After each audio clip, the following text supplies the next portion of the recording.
The markets are public. They should be for everyone. In my family, our motto is never give up. It was really intense. There were days when I came in at 7 and I left at 3. I mean, I think there was one night where I just went home and changed so I could come back to the morning meeting. You seem to just get on with it. Andrea Fernandez, someone who has achieved so much in her career. She's the co-founder and CEO of Vitamin in Berlin, a company on a mission to give greater financial freedom to women everywhere. In just over a year, they've achieved 2 pre-seed funding rounds, have grown the team, and have some ambitious plans ahead. But it wasn't just her successes at Vitamin that impressed me. Literally everything she's done in her career, she's made a massive success of. Her profile reads like a highlight reel. She went to the States to Wharton School to study entrepreneurial management and finance. After that, she did a big stint on Wall Street before going back to education to Harvard to do an MBA. From there, she occupied a series of high-level positions in the corporate world before moving to Munich to Allianz Global Investors, where she also achieved back-to-back promotions. Eventually, she ended up in Berlin, and that's where her entrepreneurial journey started. So why her?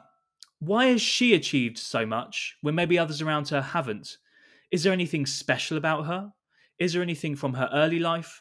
And most importantly, is there anything that we can learn from her to take into our own lives and career? And I think there is. And I think we get to the bottom of it in this episode. So I really hope you get some value from it. And I hope you enjoy it as much as I enjoyed creating it. So, without further ado, I'm Alex Bloisey, and this is the Building Our World podcast. So, Andrea, I know sometimes people think that their achievements are normal and not so extraordinary because, like, you're living that particular experience. But if we look at your profile and what you've achieved in your career, let alone start your own tech company, it's really not so usual what you've done. I mean, everywhere you've gone, you've pretty much risen the ranks and achieved a lot.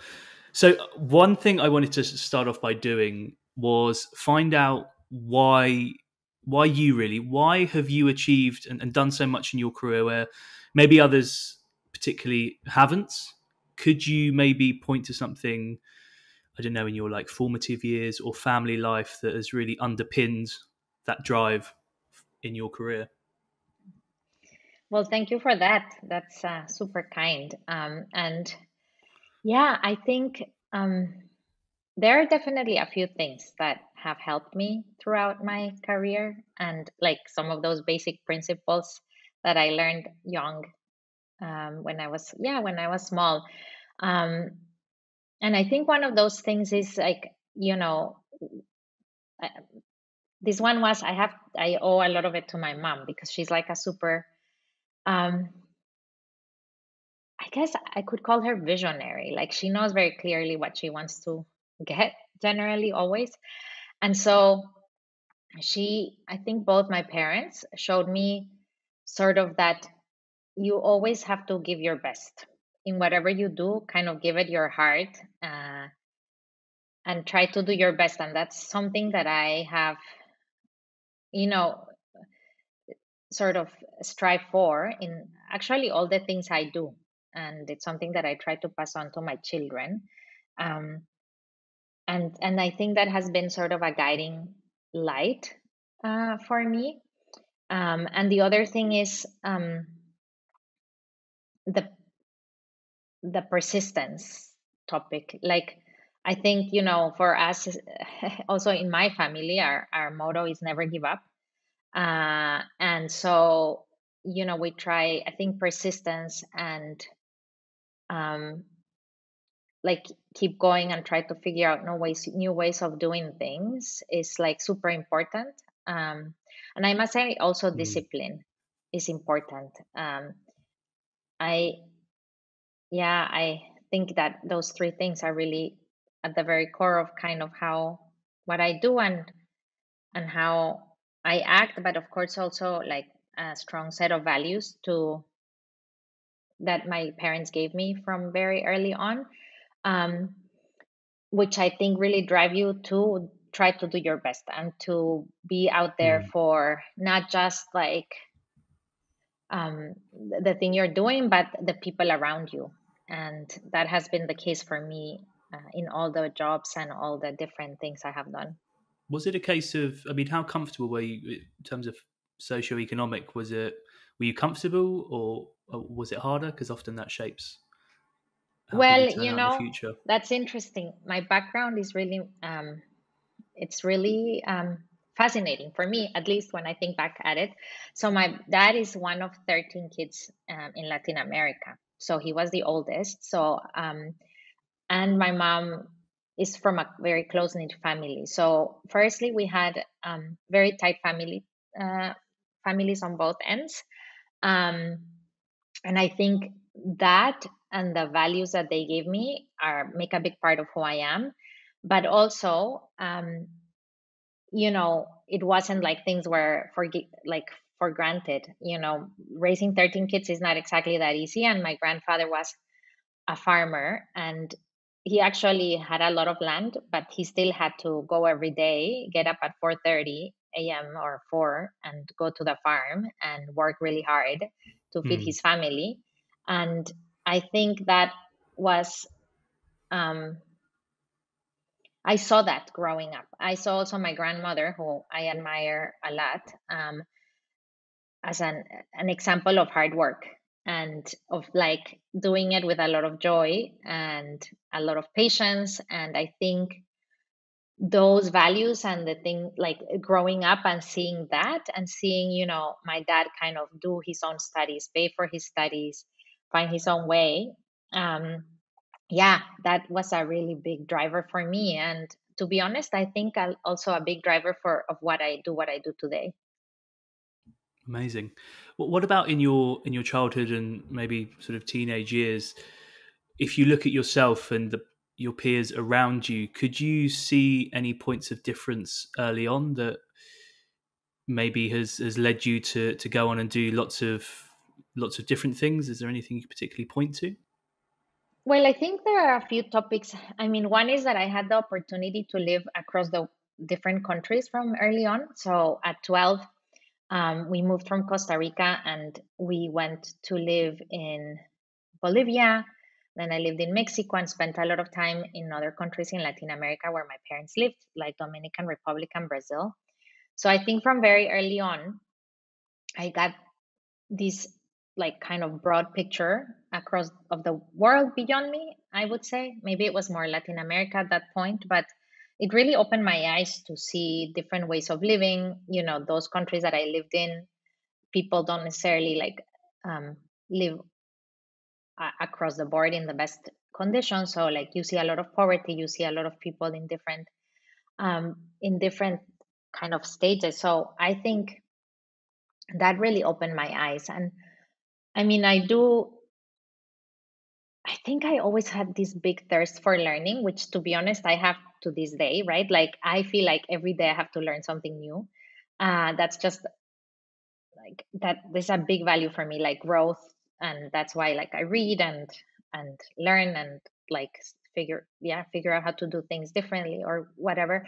But that was like a big drive for me since very young, and so I kind of took that very seriously. So I was a nerd really when I was young, and I mean guess to this day, um, and just really um, had this desire to give more and more, which I still do, um, and yeah, I think those things made a big difference for me because I just dedicated so much time to that because I enjoyed it, right?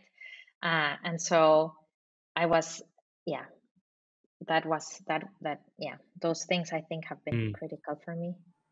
Super. And then after that, I know you moved to the US to study. Um, Right. One thing, obviously, you're coming over, I suppose, as an immigrant. And one thing I wanted to touch on was there's a lots of theories around people who immigrate to the States or Europe. Do you subscribe to the theory that immigrants generally are much harder working, have a much higher work ethic. And did you see that at all from maybe people who you were studying alongside who had a very, very comfortable upbringing? Because some of the most inspiring, people in the world, and some people who've built the biggest businesses, had that hardship, or not so much hardship, but moved borders to a different setting. Did you ever think about that? Did that ever cross your mind, or did you just feel one of the class? To be very honest, I have never put titles on myself. Um, like when I worked at in Wall Street, like I just don't remember thinking often like I'm a woman, I have to do this because otherwise, or I'm an immigrant and I have to do this because otherwise. Uh, I think I have just really always like very much focused on kind of doing my best. Are there obstacles to people in different groups? Or, of course, there are. And we have to recognize it as a society, and we have to make sure that we create all of the different ways of giving them opportunity and inclusion uh, into every place where they want to be. So I think that's super important. And I don't know if it's, I mean, I think it's more, I think it's, to be honest, a mix. It's hard to generalize. But for example, a friend of mine has done a lot of great research on immigrants. And so I have thought about it. And a lot of my friends have done, like one of my friends has done great research on kind of immigrants and entrepreneurship and how. How it plays out in the within the immigrant community. And I think there are a few factors driving that, right? Like first, a lot of times in the less developed countries, you just have to do things, right? So you naturally have to be more of an entrepreneur to, live. So you have to become really resourceful, and that's a good skill to have when you want to build a company. So maybe that's one way to think about it. And I recently also read, the book. Actually, I just finished reading the book from the um, ex-CEO of Pepsi. I forget her name right now. Oh God. But she was an immigrant. She's Indian, and her story was also very touching. I think, you know, it's a mix of the values that she has had at home, but also a mix of this drive to also establish yourself in a place that's foreign, that doesn't know someone like you, and where there are obstacles, where maybe you don't fit in at the beginning. And so, you sort of do the extra effort to make sure that you establish yourself there. And definitely, it's not as easy as someone who's from the place. I mean, there are just new challenges, right? Like you need to adapt, whether it's the language, the culture, um, yeah, different things. And I think, yeah, definitely. I do think that, yeah, there is maybe we can't generalize, but there are both skills and a drive that's maybe slightly different from someone who had, Mm. but it's also not unique, right? Yeah. It could happen to someone from the country in terms of like certain skills for entrepreneurship that I mentioned. Yeah, absolutely. I suppose it's more of like a general trend that we definitely see across businesses and tech companies. But you mentioned that you don't put labels on yourself. But in your time studying, and I suppose on Wall Street as well, I mean, you were at Wall Street, was it 98, sort of turn of the century? Yeah, 98 to 2002 when the Brazil crisis happened and the bubble popped. Yes. What a time to be alive. Did people put labels on you there? You know what? Either I remember that I had my first diversity training at JP Morgan, and I was wearing a very light blue outfit, and I also had like a yellow suit. So I didn't really care so much, but I realized, oh, geez, this is not so dark blue or gray as the others. And I didn't really care too much, to be very honest with you. I always thought, I need to stand out for what I do, not for like how I look or like what title I fit in. So I don't remember thinking too often of that, of me putting titles of, female or female in finance, or Mm. um, which doesn't mean that there is no issue, right? Yeah. Because, we have to see the numbers and see how it is, and we can get into that topic. But I didn't feel that so much, I have to say. I always felt very supported. I had a great group of friends, male and female. A lot of my friends were males, actually. And they were always supportive. Like, I think that helped a lot, right? Like, it, it never crossed my mind I'm less than my friend because of X or Y. It was just like, Mm. do it, you know? Yeah. And I'm guessing it was male dominated though at that time. yeah, I mean, I remember doing like, I mean, it was always the 20-30% female, right? Ratio, because I Yeah. remember going to the CFA, like in these big testing centers in New York. And I mean, you counted 20% women, maybe. And I think it was the same at Wharton. I don't remember exactly the numbers, but I think it was this year that the incoming class was 50-50. And I looked back and I was thinking, no, I think it was 30 or 25% when I started, which, Mm. yeah, doesn't feel that long ago. Mm. I guess I'm getting old. But yeah. Yeah. So let's do that. Let's rewind back to your studies, your bachelor's. Is it Wharton? You pronounce? I studied at Wharton. It's a business school of UPenn, University of Pennsylvania in the US. Okay, and that was entrepreneurial management and finance. Yeah, exactly. I studied both. Okay, why? What led you to go into that? Have you always been? I mean, how is it weighted in American colleges? Is it like 50-50 then? Because I know there's like majors and Oh yeah, minors. so those were my two majors. So how Majors, it yeah. worked at Wharton was like you had a core curriculum, like the basic accounting, finance, etc. And then you had these courses that you could take to focus on for your concentrations, sort of. So I Mm. had a concentration in finance and entrepreneurial management. And I mean, I specifically went to Wharton because it was one of the best undergraduate finance schools in the US. And I guess, I mean, I started, I always really loved numbers from early on. Like, that's just me. But also I think it came from my father because he's an accountant by training. And I grew up kind of with him, seeing him do these things, and with him like basically just, I guess, grabbing my like interest in it and fostering it, because like really early on I had I had responsibilities at home. So and we were living in a small town. Well, it's a city in Costa Rica, 20 minutes south of the capital. But at that time, it was all very safe, and I would walk alone. And so I was responsible with like 8 or 9 years of age. I was paying three things every month. I was paying the mortgage for our home at the bank. I was going to pay the electricity bill and the phone bill in the different companies because Not you with had to your go. not with your money though. Not were you No, going no, to? no, I no, was no. going to My dad say. would my dad would teach me like from early on, like this Oh, is how okay. much, these are your responsibilities. And then I also had at school my first savings account. We had a little savings book. So I started with numbers early on.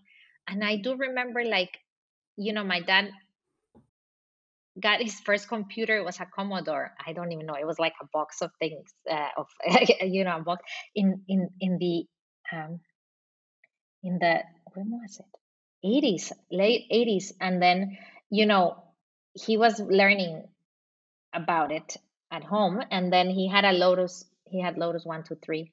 And when I went to college, he had already taught me a little bit of it, and then I went with a book. I remember that, of Lotus 1 2 3.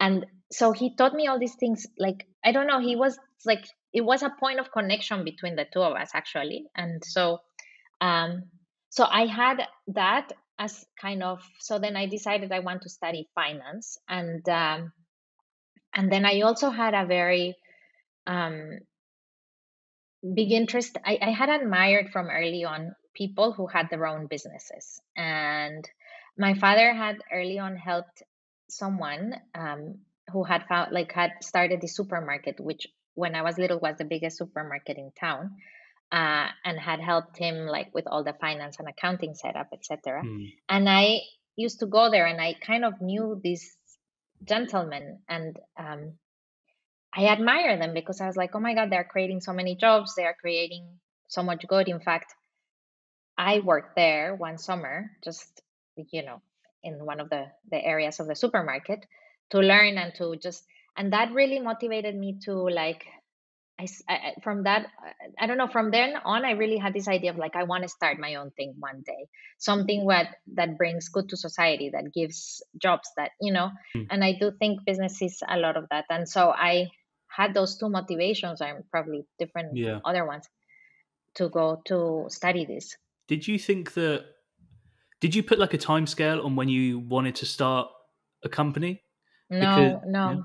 In fact, I think if I would have planned that, I would probably do it earlier somehow. But I did my first because when you are studying entrepreneurial management, that's what it's all about, right? It wasn't like it is today, because I mean, to be fully transparent, my class was the one who got the first email accounts in university. So you can imagine it was different. I yeah, remember seeing Amazon go public when I was in college, and I did like my first business plans and my first feasibility analysis for different businesses. I remember one was like an online marketplace for like arts and goods, like from Latin American countries. So the ideas were like already flowing back then, but then my career took like this different path. I decided to go to Wall Street, and then um yeah, do other things, move to different countries. And so yeah, I was already, it took a long time to get here, I guess. But as I was thinking through the years about my career, I was always thinking, I want to lead a company. So what are yeah. the skills that I need to build to do that? And I, that's how I thought of it. I can relate to that. It's interesting when you. Hmm? Hello. Now it's back. Oh, okay, I think it just dropped then. Um, so yeah, I can 100% relate to that when you're so even when I was so obviously I set up my own recruitment consultancy, and even when I was in my part of my larger company, everything that happened deep down in my mind, I was like, oh, that's good practice for when I do it for real. Um, or I wouldn't do it like that. They've made a mistake there. I'm not going to do that when I do it for real. And it's interesting if you always carry that notion that you will one day start it, you never forget it, and you soak it up. So were you literally, because I suppose what you were in Wall Street in sort of '98, and then I know Vitamin started sort of 2020. So throughout that whole time, then were you sort of gearing up for and learning the whole time, and had that sort of mindset that you know this is a practice run, and then the real thing's going to come. I mean, I have to say, um when I went to Wall Street the first time, I sort of paused a bit the idea, because I went there and I said I need to learn hard skills. Like I want to learn how finance is really within the bank and the different products. And so I went first to private banking, and I went there because I could see the whole range of products. So I wanted, when you're in college, okay, you learn all this stuff in university, but at the end of the day, until you do something with it, not everything lands 100%. So I think that was really helpful at the beginning of my career in private banking, because it was first a role that involved clients, which I really liked, and also a role that involved learning across all these different products that basically JP Morgan offered, from um, you know mutual funds at the time, to selling IPOs to clients, to basically private equity funds and things like this, and also talking about you know wealth planning and wealth transitioning and all these things. And so then I realized, okay, great, I'm learning all these things, but I want to get a little deeper, and that's when I went to equity research. And that was a really interesting point, actually, because I got to work with, I covered Latin American conglomerates and oil and gas companies, but the conglomerates were particularly super interesting because, and were very inspiring because, I met people like Carlos Slim, who's one of the wealthiest men in the world, who owns Grupo Carso and Telmex, the telecommunications company. And for me, those moments were really interesting because I was seeing, okay, all these companies, a mix of companies, things he had built from scratch, like retailers. Um, he had pork production facilities, he had porcelain, he had fiber optic cable, all in this one company. So, firstly, I learned, of course, a lot of stuff on the finance side and on the business specific side, but just having seen him build this thing was fascinating, was really, really interesting. And at that point, I said, I can either become an equity research analyst that's very specialized on some of these topics and like have that career for a really long time. And I think it is a super interesting path, and like you had to you know I still have a lot of friends who have actually like stayed covering an industry for years. But for me, I was more curious about how do you do this? How do you lead one of these places? Like, you know, I kept telling companies what to do, and I was like, yeah, like I'm a 22-year-old. I haven't really seen how to run a company. Like it felt really like I needed to change and shift Mm. um, and go elsewhere. So that's, Yeah. I guess, when I kind of got that feeling again to go within an real company, I would say. Oh, I see. So, in terms of the content side of things, of the information you picked up, and I know you explored different sides during your time at Wall Street, what did you learn about work ethic and intensity and hours worked, productivity? Because Wall Street, obviously, especially back then, banking, obviously, I'm from London and the city is famed for brutal hours, especially when you first graduate as well. What was it like for you back then in terms of workload, hours, expectations? Can you tell us a bit more about that? I mean, it was really intense. Private banking was actually a bit better, but then when I moved on to equity research, I mean, it was very intense, I have to say. And I had investment banker roommates, so I saw their schedule as well. Mine was probably somewhat a bit better, but I started my day. I woke up at like 5:15 because or 5:30 because I had to be there by 7. Or no, sorry, before 7. The morning meeting was, I think, at 7 or 7:30, and so we had to make sure that we knew all the news overnight from anything that could influence the conglomerates, which were a lot of potential different metrics, Yeah. and and then the hours were quite late, so it was super intense, and a lot of work. At that time, I just had a huge amount of discipline, to be honest, and I had a lot of energy, so I was going through it.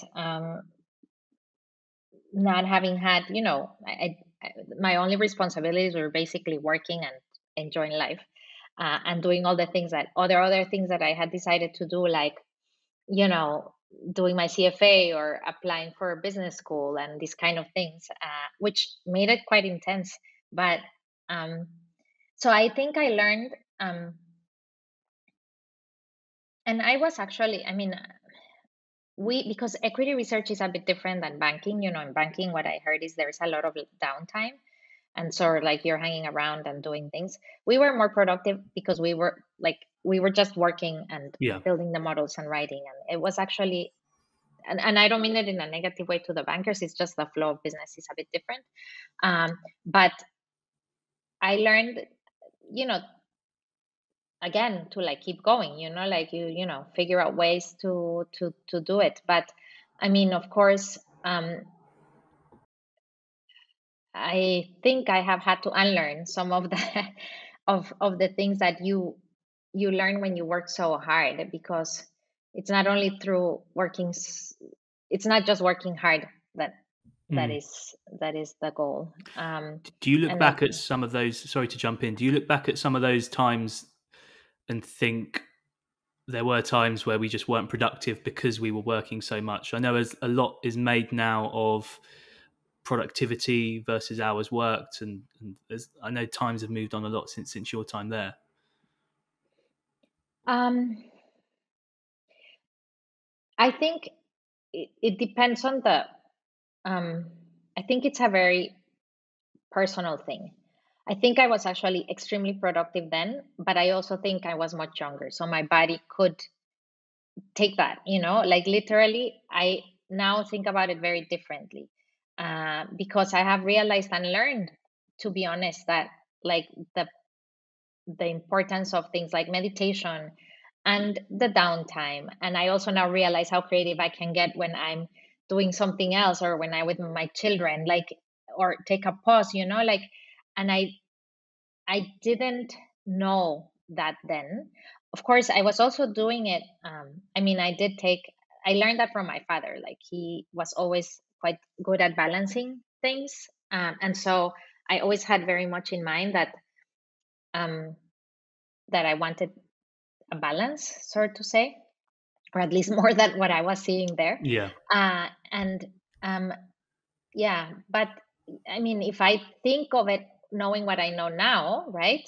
And I think of the intensity that we had, um, yeah, of course it wasn't the healthiest. Of course not. No, I mean, no, no. I mean, working from, there were days when I came in at 7 and I left at, I mean, 2, it, wow, 3. I mean, I think there was one night where I just went home and changed so I could come back to the morning meeting. And wow, that's just, I didn't think too much of it back then. And I mean, you know, it is what it is. I did it. I was happy. I really was, like, I managed to balance everything. I enjoyed living in New York to the fullest in many ways, and had a lot of fun. So it was okay, but I think, was that the most healthy way of working? Probably not, right? no. From what we've discussed so far, everything sort of, if an obstacle comes up, whether it's as I said, labels or a massively high workload, you seem to just get on with it and just do it. Yeah, I think I have this thing where I think it's a self-defense mechanism where I forget the bad stuff. I really do. I don't even, like, sometimes people tell me things, you're like, "Oh, really?" Like, did that happen? It's like, and I think, yeah, I mean, of course it's hard. I mean, it's not like it's like always easy. No, I mean, I go in and, like, process things, and like, also sometimes, you have to talk to someone through things, or get help, because it's so important to talk to other people and get help, and, like, how has someone else done this before? It's super important. um yeah, but I mean, that's it, right? That's what life is all about. Like, it's about, like, overcoming challenges, and there will always be challenges in every way, and it doesn't mean I don't get down and, like, suffer through things. Of course I do. I'm a human being, right? We all are. That's the whole beauty of being a human being. So, but it's like, how do I figure out a way to make it better and to overcome it, and to, yeah. And also, now that I have children, it's even more important, to be honest. Absolutely, and we'll come on to the work life balance now. At the present day, as a founder of Vitamin, but coming back to sort of the earlier days, you did an MBA at Harvard Business School after your time on Wall Street. So would you be doing like a day at the job and then firing off applications? Because I know there's a lot that goes into MBA applications in general. So why did you want to do an MBA in the first place, and how hard was it to actually get into and then to eventually do? So I wanted to do an MBA because, first, I was like, I need to continue my education, get a master's degree, and do it in a place that's a bit different than the school that I went to before. Um, and I knew that I wanted to advance as a leader and also like learn all like the leadership skills and management skills that I needed. And that's why I went to Harvard, because they had a much more, I would say, kind of management focused program, and also the case method, and it was very practical and or yeah, I mean, a little bit different than Wharton. Wharton was like very hardcore finance, and so um, and I had obviously spent the times in Wall Street, so that's where that came from. But I always also thought, um, like it sounds a bit weird, but I always thought, it's like an MBA is like buying an option. Like you increase your like yeah the minimum of your whatever eventual downside, and there's all this upside. And so I was like, okay, this is good, it's kind of a good thing to buy for life as well. And so I decided, why not go do all this learning. And I really wanted that very international program. And so I went to Harvard, and I'm yes super happy that I did that. Yeah, and I think it gave me a lot of great skills for the next Has years. that helped you now? Now you've started a company, do you draw on that the information you learned there? Definitely it helps. I don't remember all the cases, but I think it helps. So like many of the skills, I think the network that you build helps a lot. People to talk to, people to um, yeah, to network with, people that open doors. But Mm. also I think it helps because you remain involved in this sort of ecosystem that is super like pulling you up, um, through research, growth, the things you read, the things you get exposed to. And I think it's yeah, I think it was a great thing to do, actually. Did it pull you out of more of an employee mindset? mm,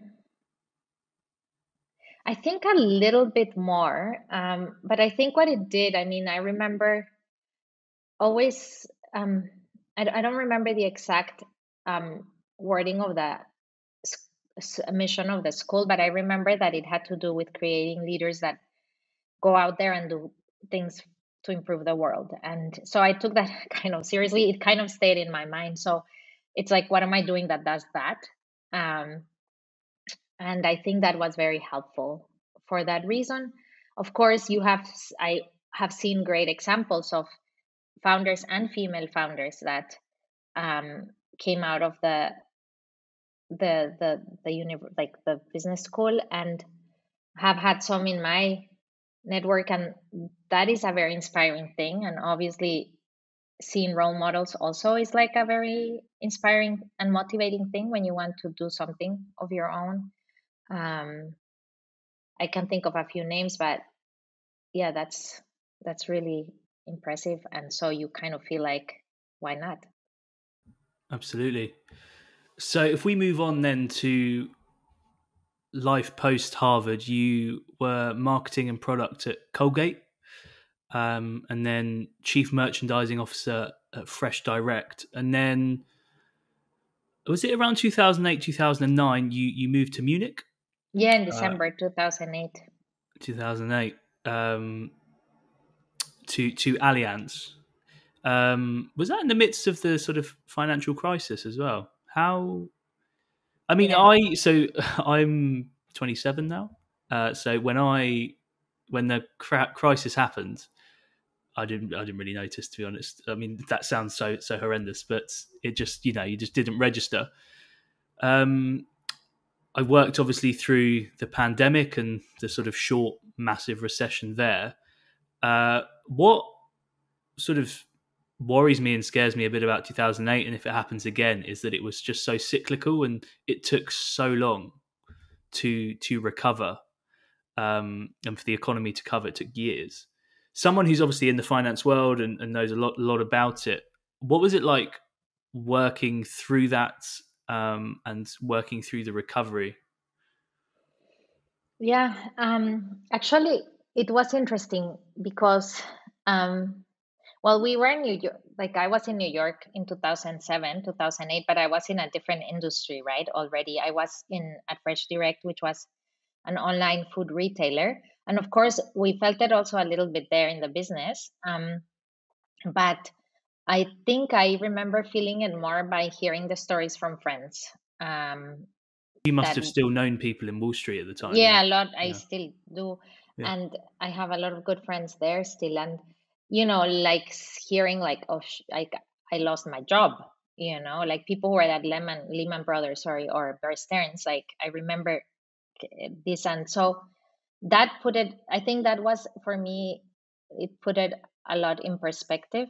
Um, and then I got married in 2008 and we decided to move to Germany. So being in New York, it was, yeah, of course, you felt it. You felt it was going on. There was a lot of uncertainty. Um, I didn't feel so fearful because the company was that I was working for was, well funded. I was enjoying my time there. We had a lot to do, so it was all good from that perspective. But then I moved to Germany during that time, and of course, it was. Um, Yeah, it was an interesting time to try to find a job and to try to find a job in finance. And obviously, I mean, I started in Allianz in March to Allianz Global Investors, which is the asset management side of the business. I started in March 2009, and like literally, if you look at like the S&P or the Dow, it was like the bottom.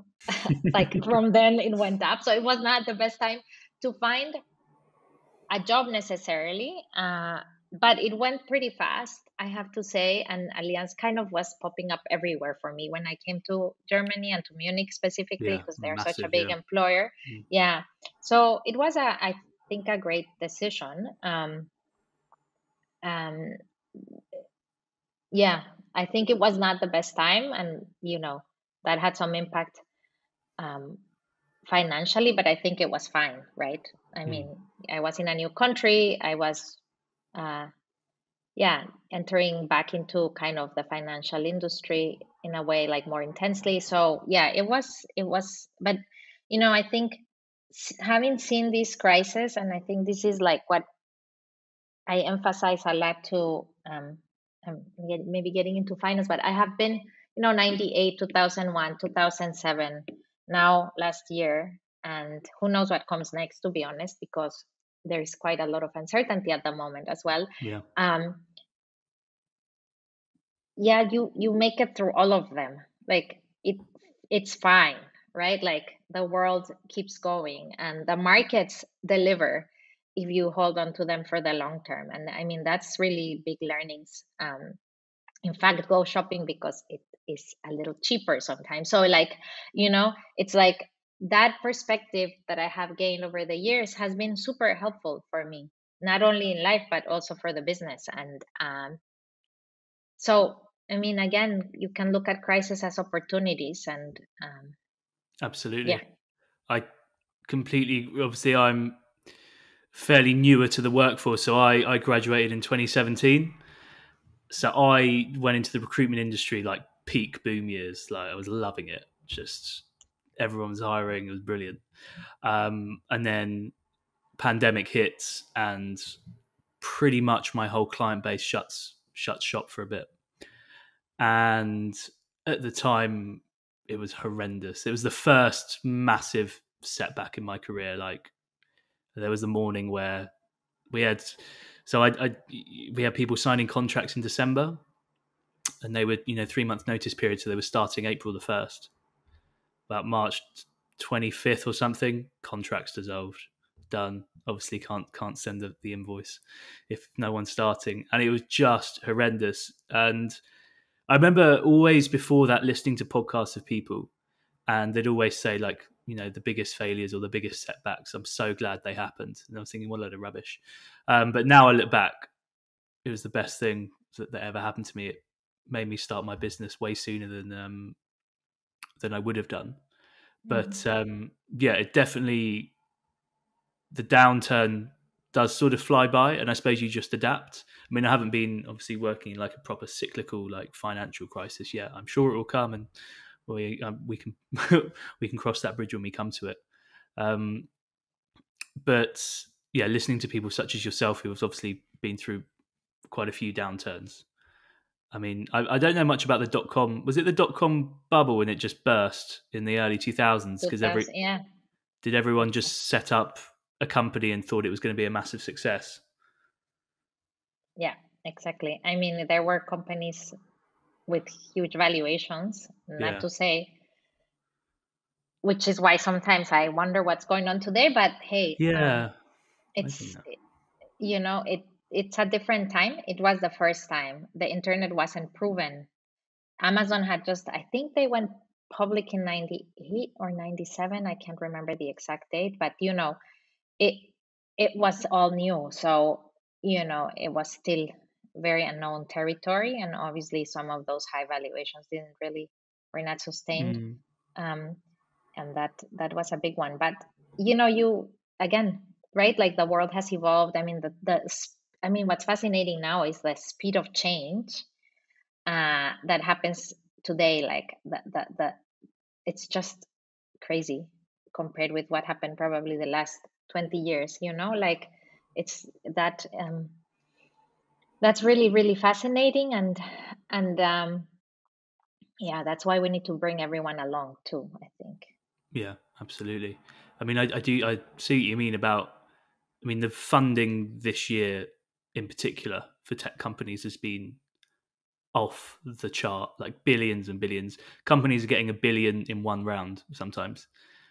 And I do think, I mean, I'm not an expert on this stuff at all, but what happens when the investors want their money and it doesn't work out? And if one big one goes down, does the confidence of the market go down with it as well? It's an interesting time because everything is sort of quite inflated at the moment. Yeah, it is. I mean, there is a lot of risky capital out there, but it's also, I mean, I think that's the thing. We also look at the public markets, so I think it is different in the sense that we have more experience. It is different in the sense that even though it feels like huge amount of money flowing in, there is just a lot of capital out there. So it's not still not maybe the same concentration that you saw in the banks, in the debt crisis. Um, and models are still like to be proven, but there is also a lot of transition happening. I mean, look at the fintech space, right? Like how many fintechs are evolving, how fintech is evolving not just in the developed countries but in the less developed countries. There are jumps taking place in terms of access because of new technologies. um, let's see what happens, how the balance of power shifts from the incumbents to the new players. So it's a lot of things, but it is a very fast pace, but it's still, the capital is quite spread. um, Okay. so but it doesn't mean that that yeah, that there will not be more systemic impact, not necessarily from that, but maybe um, from other things. I mean, we saw the big impact last year, which we Yeah. recovered from well, but now we are seeing the after, let's like the impact of that as well, from with supply chain cuts, Yeah. you know energy price increases, impacts on inflation. So all of these things will go their way, and let's see what kind of systemic impact some of this Mm, has. absolutely. I used to really worry. I don't know why. Before obviously COVID, I used to worry about all that sort of stuff, and I think that's a recipe for disaster if you are thinking about the economy and the market because you cannot control that. So try not to Yeah, I worry mean, about it. there are things that are not in your hands, Mm, and I also like, you know, if you worry about it, you should develop an argument that gives you peace because, again, going back to the crisis, right? Like there have been crises since humanity exists, and we have overcome them. And I mean, to be honest, the major one is the climate crisis, and I think that's a different kind. but still one that's a very huge issue. And there are a lot of things being done by many people to offset that. So I think we have to remain optimistic. Absolutely. Absolutely. So if we now, sorry, move on to a bit about what you're doing currently. Um, After Allianz, if I'm not mistaken, you moved to Hamburg and worked remotely for a company in Yes, Berlin, Liquid, yes. as chief commercial officer. So Allianz, you moved from VP to director level, as you do, but it's what you were used to, but by that point anyway. And then in 2018, you started off as a financial consultant for women to get financial freedom. Now, Vitamin, that's basically its mission.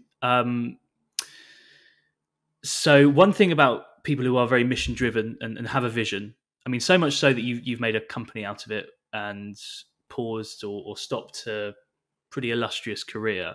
So where has this sense of mission come from, and how big is the problem of lack of, I suppose, financial education for women? Yeah.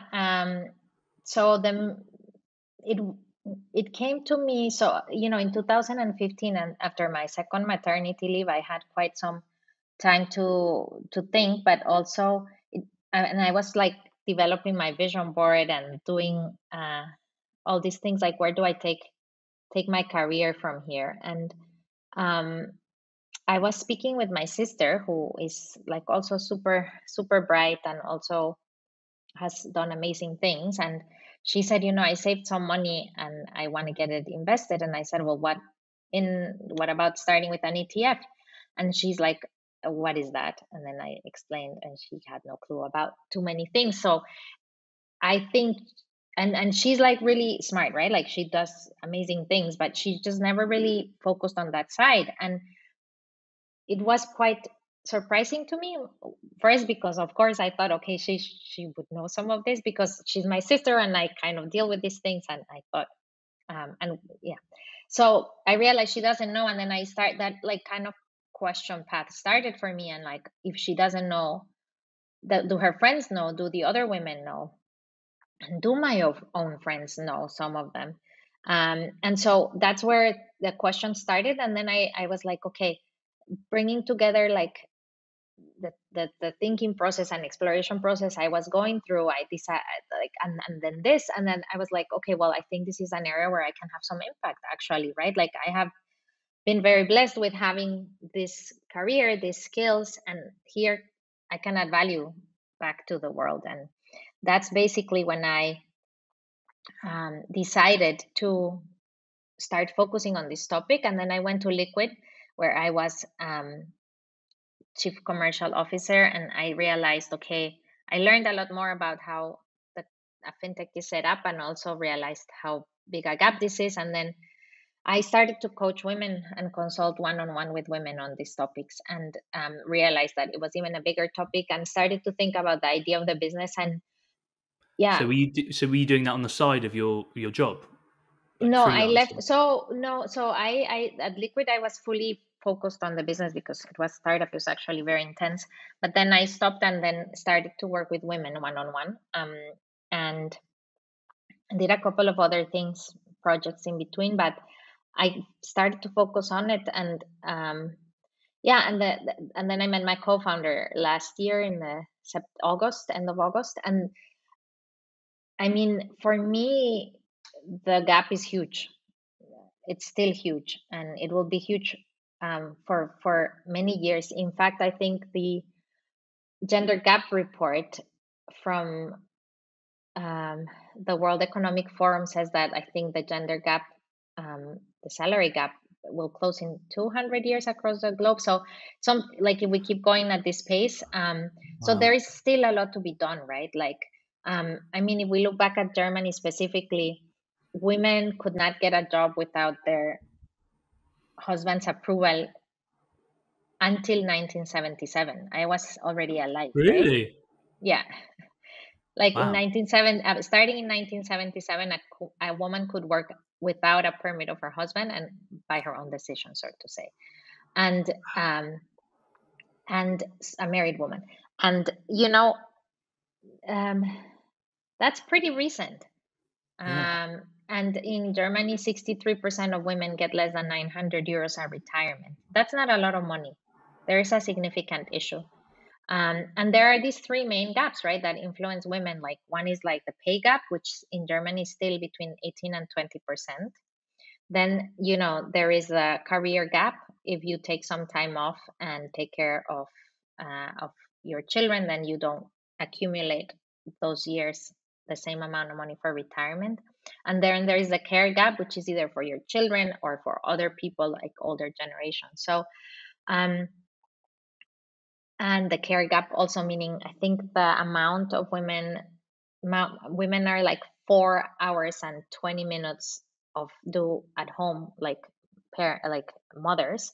I think they are doing 4 hours and 20 minutes of daily unpaid work, whereas the husbands do 2 hours and 45 minutes or something like this. And I mean, if we add that over the years, like, could that have an impact on someone's career? Question mark, right? So I think there is a lot to be done. And this ends up in this retirement gap where women, like, retire and don't have enough money to take care of themselves and to live the life they want, or at least live the life they were living. So that's that's a big drive for me every day. Like, how do we help close that gap? And the other drive is like, we live in a world of abundance. I have been in the markets for 23 years. I saw ETFs develop, I saw all these things develop, yet access hasn't been as broad. Why? Because women haven't been taught to 86% of women haven't been taught to consider investments as an option to grow their wealth and build their future. And to be honest, that should not be the case, because the markets are public and they should be for everyone. And if there is a teacher out there who is teaching a child that ends up in the next Amazon or Google, why shouldn't she also benefit from that by participating in the returns of the markets, right? And that's what we're trying to do. Make sure that women take care of their financial future, and yeah, help them power it up. Absolutely. Obviously, I know your company and the app is trying to do that. I know this is a huge topic to get into, and we probably won't be able to do it justice. But like from a society point of view, why is there such a gap? Do you think in terms of financial literacy and education between the genders? Well, I mean, again, just we just have to look a little bit back in history, right? Like, it doesn't go back very far. um I don't think women were socialized um to even talk about money. I mean, talking about money is still a taboo. um in general, I think, but also women haven't been doing it enough, and they haven't been taking care of their money enough. And they have, some of them have been made to believe, yeah, that maybe they're not great with numbers, or that it's super complicated. Yeah. And there are like all these topics, societal topics, that um, have sort of, like, in the psychology, have stuck and don't serve as empowering thoughts Mm. for women. But then beyond that, it's like they haven't been, like, basically the banks have been focused on gender neutral finance, we call it, and I tend to say like more male focused finance, than some offerings that really support women, and that, like, explain the way that maybe they want to hear it, that make have a more emotional connection to the user. um, and that has ended up in kind of Mm. where we are. Mm. But I mean, women weren't in the market working like they are now. It's changing quickly, but there's still a 20% pay gap, right? So Mm. all of that doesn't help. I mean, 20%, like, you're supposed to save 20% every year of your assets so you can build a better financial future. We tell women, like, go ahead and save 15 to 20%. Well, if you make 20% less, how, is that as easy as the, no, it isn't. And so it's just the way it is. And so we have to shift it. And along with it, shift all of these different things. And obviously, it's an important, gender parity is one of the goals of the United Nations, Yeah, not because it just became one out of the blue. absolutely. How much is your work at Vitamin is giving women almost like a safe space to explore um, investing and to obviously learn about financial freedom as well? Because I know it was it called discovery mode that you're doing at Vitamin, Exactly. and I read about that. I thought that was super fascinating and such a great idea. Would you be able to just elaborate a bit on what that is and how that's helping people out there?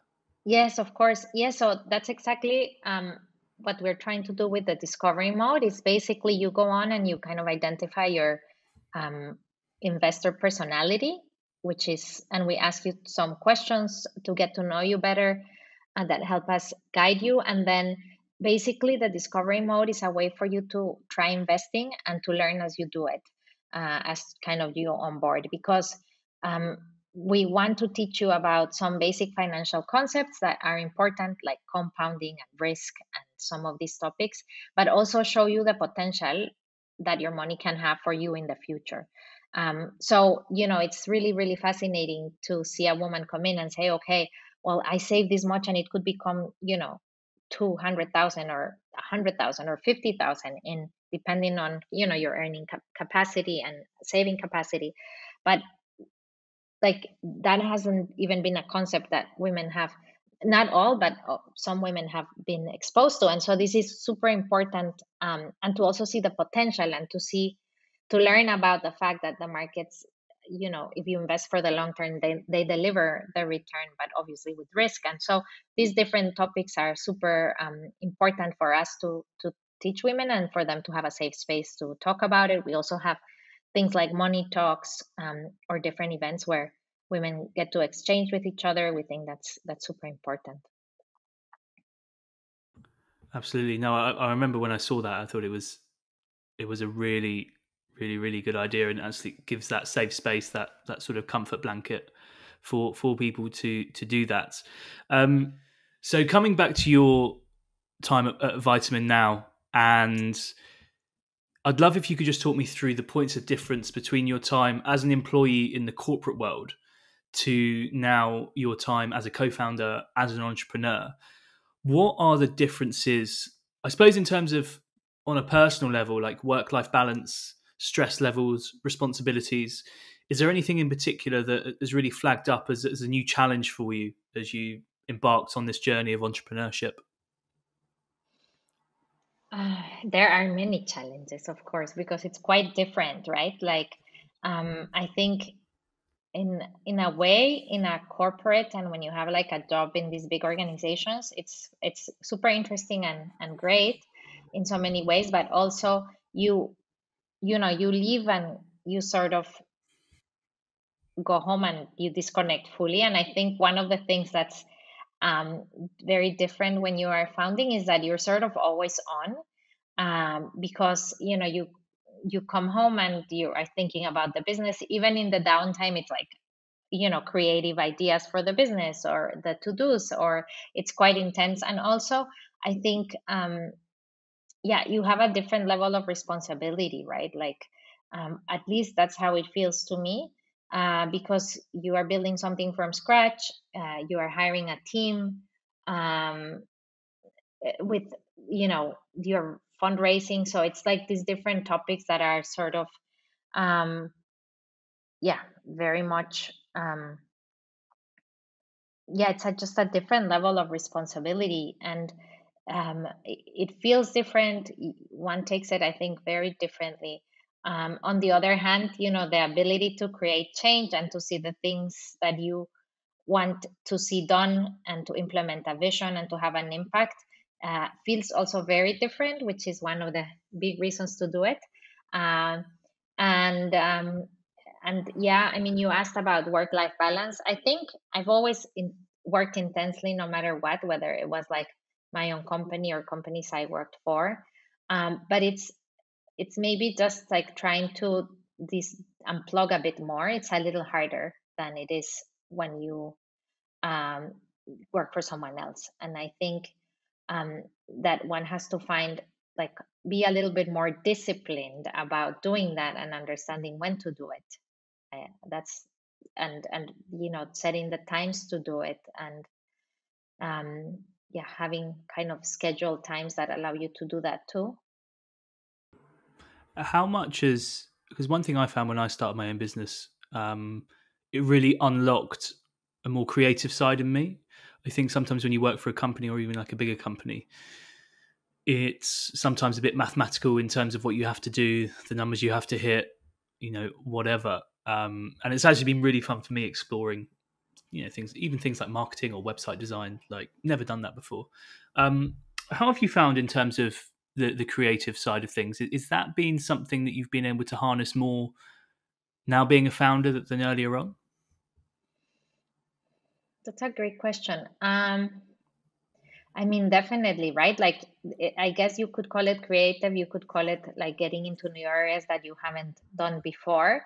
But as a founder, you sort of have to like get a little bit more into different things that you haven't done before, whether it is, pushing yourself to be more public and like learning how to be creative in those ways, whether it is, thinking of new ideas to evolve the business, or thinking of new ideas to get access to people. Like, there's so, yeah, it's just like you just have to be creative. Like, there's no choice. I mean, I think I was always creative, but yeah, I see what you mean by being a little bit more systematic when you're like in a corporate.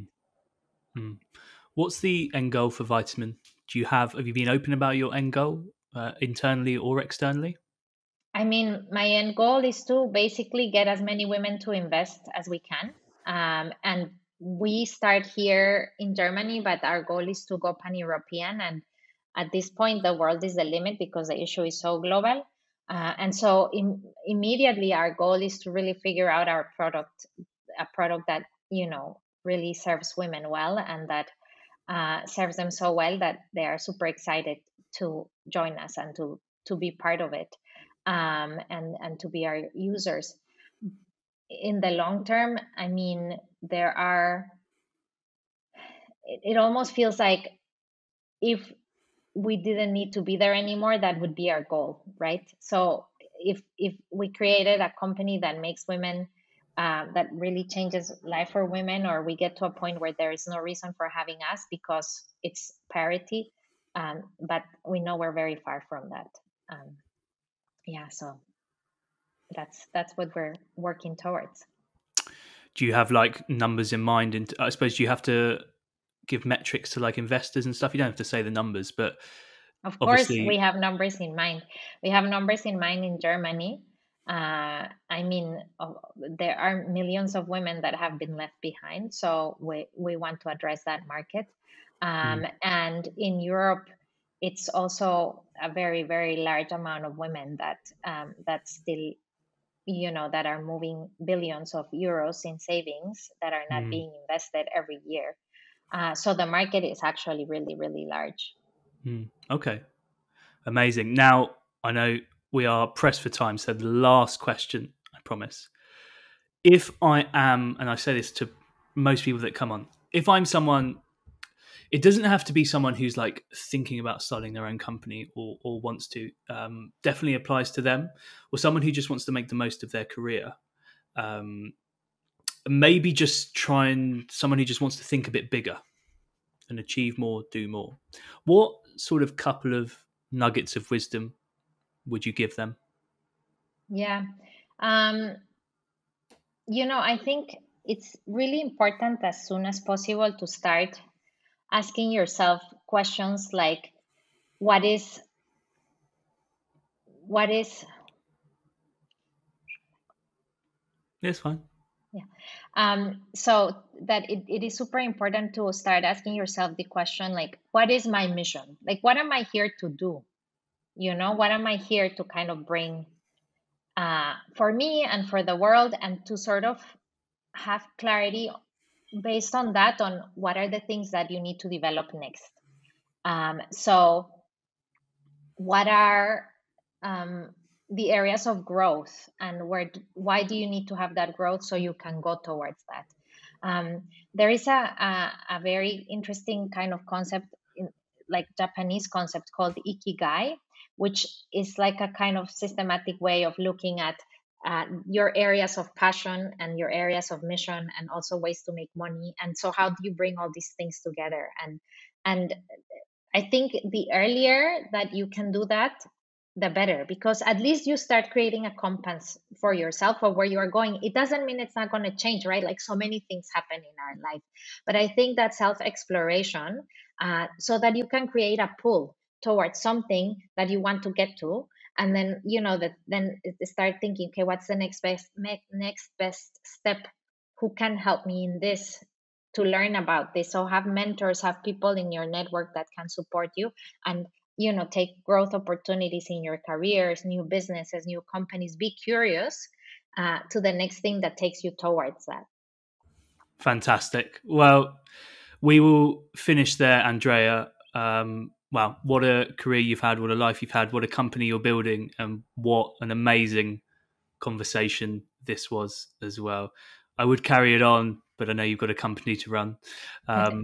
So thank you so much for your time. Really valuable. And I know so many out there will get some great value from it too. Thanks so much, Alex. It was great to speak with you. Have a wonderful week. And you, thank you. Thank you so much for listening to the Building Our World podcast. Every view, stream, and download is massively appreciated. If you're new here, then please go back through the catalogue. There's some great gems from some of the brightest and the best in Berlin tech.